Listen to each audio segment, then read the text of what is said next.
Welcome everyone, मैं हूं प्रतीक्षा। Guys, आज आप सभी लोगों की फेवरेट ट्रायलॉजी यानी कि how to train your dragon का फाइनल इंस्टॉलमेंट है। इससे पहले मैंने अपने चैनल पे दोनों पार्ट ऑलरेडी एक्सप्लेन कर रखे हैं, जहां पे हमने ड्रैगन्स के बारे में देखा था और इसी के साथ में ड्रैगन्स का बुरा चाहने वाले लोगों के बारे में भी जाना था। वहीं से कहानी आगे बढ़ती है। वाइकिंग्स अब इतने स्ट्रॉन्ग बन चुके थे कि अगर उन्हें कभी भी पता चलता था कि ड्रैगन्स को कोई पकड़ के लेके जा रहा है तो वो उस शिप पे अटैक कर देते थे। कहानी उसी सीन पे आती है। वाइकिंग्स एक ऐसे शिप पे थे जहाँ पे ड्रैगन्स को पकड़ के कहीं ले जाया जा रहा था। इन लोगों में इतनी ट्यूनिंग अभी भी नहीं थी कि ये एक दूसरे की हेल्प करके अच्छी खासी फ्रेंडशिप से सारा काम कर सके, बल्कि ये लोग अपने ड्रैगन्स पे ज्यादा बिलीव करते थे। वाइकिंग्स यहाँ पे काम कर रहे सारे गार्ड्स को मार के हर एक ड्रैगन को फ्री कर देते हैं और उसके बाद में इन ड्रैगन्स को भी अपने साथ घर ले आते हैं, यानी कि बर्ग में। अब बर्ग के अंदर पहले से कहीं ज्यादा ड्रैगन्स बढ़ चुके थे,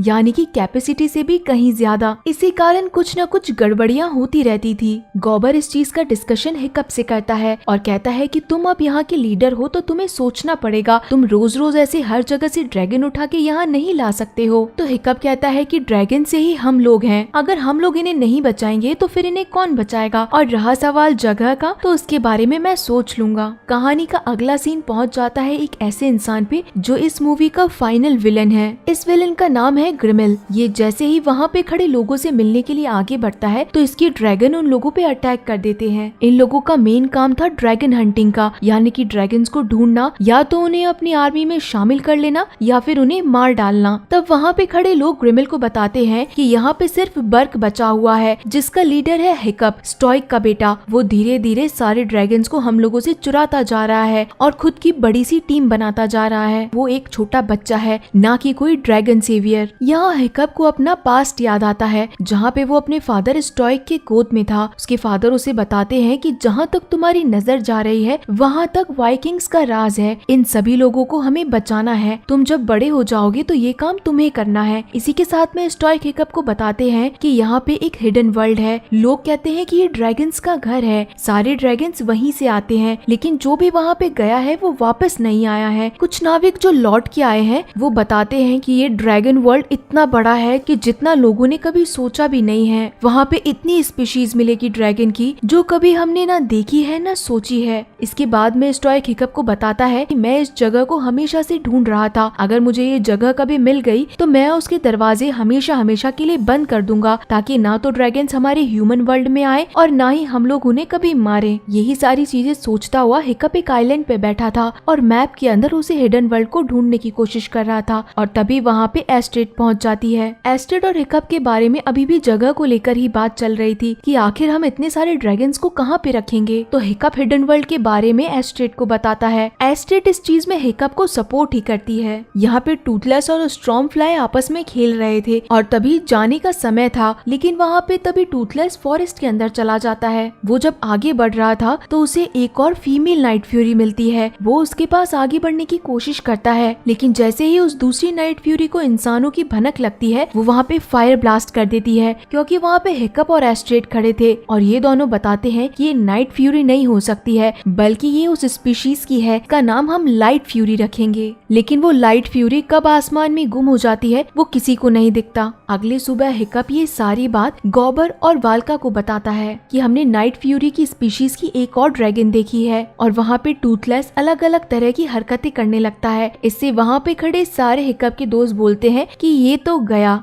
यानी कि तुम्हारे टूथलेस को तो प्यार हो गया है। इसके बाद में हिकअप और उसका एक दोस्त जंगल में वापस से जाते हैं। टूथलेस यहाँ पे फिर से लाइट फ्यूरी को ढूंढने की कोशिश कर रहा था। इसके बाद में हिकअप को वहाँ पे एक वेनम एरो मिलता है और इसी के साथ में उसे एक बड़ा ट्रैप भी दिखाई देता है। जब वो वापस घर आके सभी लोगों को बताता है कि यहाँ एक वेनम एरो पड़ा था और इसी के साथ में ट्रैप भी था, तो एरेट उस एरो को देख के बताता है कि ये तो ग्रिमिल का है। इसका मतलब है कि वो हमारे इलाके में पहुँच चुका है और हो सकता है कि वो ड्रैगन के तलाश में ही पहुंचा हो। हिकअप और उसके दोस्त आपस में बोलते हैं कि हम लोग किसी से कम नहीं हैं। रात होने पे हिकअप उसी मैप को देख रहा था और तब उसे कुछ आहट होती है। वो आहट और किसी की नहीं बल्कि ग्रिमिल की थी, जो कि हिकअप के घर पे पहुंच चुका था। हिकअप ग्रिमिल से पूछता है कि आखिर तुम्हें क्या चाहिए, तो ग्रिमिल वहाँ बताता है कि मैंने अपने हाथों से नाइट फ्यूरी की पूरी स्पीशीज को खत्म किया था, लेकिन मेरे हाथों से ये आखिरी बच चुका था और मुझे ये ही वापस चाहिए। ग्रिमिल हिकअप को अंडर एस्टिमेट कर रहा था। इसके बाद में ग्रिमिल ने वो एरो वहाँ पे सो रहे ड्रैगन पे चला दिया था। तो हिकअप ग्रिमिल को बोलता है कि तुमने यहाँ अकेले आके बहुत बड़ी गलती करी, और इसके बाद में हिकअप अपने सारे दोस्तों को बुला लेता है। तो ग्रिमिल हिकअप के ऊपर हंसता है और बोलता है कि तुम्हें क्या लगता है मैं इतना बड़ा पागल हूँ जो यहाँ पे अकेला आ जाऊंगा। और ग्रिमिल वहाँ पे विसिल बजा के अपने ड्रैगन्स को बुला लेता है। ड्रैगन्स के वहाँ आने पे वो अपना वेनम हर जगह छोड़ने लगते हैं और इसी के साथ में वहाँ हर जगह आग लग जाती है। ग्रिमिल वहाँ से भाग निकलता है और वो जो वेनम एरो लगा था वो किसी ड्रैगन को नहीं बल्कि इन्हीं में से एक दोस्त को लगा था। अब यहाँ पे आधी रात में ही मीटिंग बुलाई जाती है जहाँ पे बर्क के सारे लोग थे। इसी के साथ में ये मीटिंग हिकअप ले रहा था। सभी लोग वहाँ पे कहते हैं कि हम उसको एक झटके में मार सकते हैं, बस वो हमारे सामने तो आ जाए। तो हिकअप कहता है कि हमें शांति से काम लेना पड़ेगा। एरिड वहाँ बताता है कि ग्रिमिल को हमें इतना आसान नहीं समझना चाहिए। अगर वो हमें धमकी देके गया है दैट मीन्स वो कुछ न कुछ जरूर करेगा। हिकअप वहाँ सभी लोगों को समझाता है कि अगर हमें ड्रैगन के साथ शांति से रहना है तो हमें ये जगह छोड़नी पड़ेगी। पहले तो कोई भी इसकी बात नहीं मानता है, लेकिन एस्ट्रिड वहाँ पे सबको शांत करा के कहती है कि हिकअप की एटलीस्ट बात तो सुन लो। और तब ये बात फाइनल होती है कि हिकअप अपने सारे ड्रैगन्स को लेके बर्क को छोड़ देगा। अगली सुबह बर्क के सारे लोग अपनी पुश्तैनी जगह छोड़ के अपने ड्रैगन्स के साथ में काफी दूर निकल आए थे। बादलों में टूथलेस को वहाँ लाइट फ्यूरी दिखती है, लेकिन अभी टूथलेस उसका पीछा नहीं कर सकता था क्योंकि उसके ऊपर हिकअप की जिम्मेदारी थी। सारे ड्रैगन्स इतनी लंबी दूरी तय करके थक चुके थे और अब उन्हें अपनी आंखों के सामने एक ब्यूटीफुल और कैपेसिटी से ज्यादा बड़ी जगह दिखाई देती है। वहाँ दूसरी तरफ ग्रिमिल अब बर्क पहुँच चुका था। वो अपने दोस्तों को कहता है कि इन पागलों ने अपनी सबसे सेफ जगह छोड़ दी है, दैट मीन्स ये कहीं ज्यादा दूर नहीं गए होंगे। सभी लोग उस नए आइलैंड पे आके खुश थे क्योंकि ये जगह बड़ी थी और सुंदर भी थी। तो वो लोग अपना घर बसाने की सोचते हैं, लेकिन हिकअप वहाँ पे सभी लोगों को कहता है कि ये जगह टेम्परेरी है जब तक मैं और टूथलेस हिडन वर्ल्ड नहीं ढूंढ लेते। रात होने पे जब सभी लोग सो रहे थे तो टूथलेस को कुछ आवाज आती है और वो बाहर निकल के देखता है तो उनके कैंप के आसपास लाइट फ्यूरी आ चुकी थी। लाइट फ्यूरी को फ्री करना एक प्लान था ताकि वो टूथलेस के पास जाके उसे हिकअप से दूर कर पाए। और अब टूथलेस लाइट फ्यूरी को देख के काफी ज्यादा खुश था और उसके पास आने की कोशिश कर रहा था। उसे इम्प्रेस करने के कारण वो कभी डांस कर रहा था तो कभी उसे हंसाने की कोशिश कर रहा था, लेकिन वो बिल्कुल सक्सेसफुल नहीं हो पा रहा था। अब यहाँ पे हिकअप भी जाग चुका था और टूथलेस बार बार में हिकअप को देख रहा था। हिकअप यहाँ पे टूथलेस की हेल्प कर रहा था और फाइनली टूथलेस के पास में एक हिडन टैलेंट था। उसने एक छोटी सी लकड़ी उठाई और वहाँ पे लाइट फ्यूरी की ड्राइंग बना दी। ये चीज देख के लाइट फ्यूरी इम्प्रेस हो गई। वो दोनों पास आने ही वाले थे कि तभी वहाँ पे लाइट फ्यूरी हिकअप को देख लेती है और वो वहाँ से उड़ के चली जाती है। टूथलेस उसके पीछे उड़ने की काफी कोशिश करता है, लेकिन वो ज्यादा दूर नहीं उड़ पाता है। ये चीज देख के हिकअप भी परेशान था कि आखिर टूथलेस बेचारा अपनी डेट पे नहीं जा पाया। और अब वो टूथलेस के लिए वापस से एक ऐसा विंग बनाता है जिससे कि टूथलेस खुद से उड़ सके। ये विंग देख के टूथलेस तो मानो हवाओं में था। हिकअप टूथलेस को बोलता है कि तुम जा सकते हो लेकिन रात में जल्दी घर आ जाना। और अब टूथलेस लाइट फ्यूरी को ढूंढने के लिए निकल पड़ता है। ये दोनों आसमानों के अंदर अपने जलवे दिखा रहे थे और अब टूथलेस लाइट फ्यूरी के पास जो टैलेंट था यानी कि इनविजिबल होने का, वो खुद भी ट्राई करता है। और एक समय ऐसा आता है कि वो अपनी पूरी बॉडी के अंदर इलेक्ट्रिसिटी सप्लाई करता है और उसके बाद में वो खुद इनविजिबल हो जाता है। और अब ये दोनों अपना आगे का सफर तय करने के लिए रेडी थे। यहाँ सभी लोग पार्टी कर रहे थे और हिकअप को शाबाशी दे रहे थे कि अच्छा हुआ तुमने ये नई जगह को ढूंढ लिया है क्योंकि ये जगह पहले से अच्छी है। लेकिन हिकअप मन से खुश नहीं था क्योंकि टूथलेस अभी तक वापस नहीं आया। अब ये सभी लोग सोचते हैं कि हम लोगों को इस मुसीबत की जड़ को ही खत्म कर देना चाहिए, यानी कि ग्रिमिल को हमें मार देना चाहिए। इन सभी ने अपने पैर पे कुल्हाड़ी मारने की पूरी प्लानिंग कर ली थी। ये सभी लोग ग्रुप बना के अपने अपने ड्रैगन्स पे साइलेंटली वहाँ पहुँच जाते हैं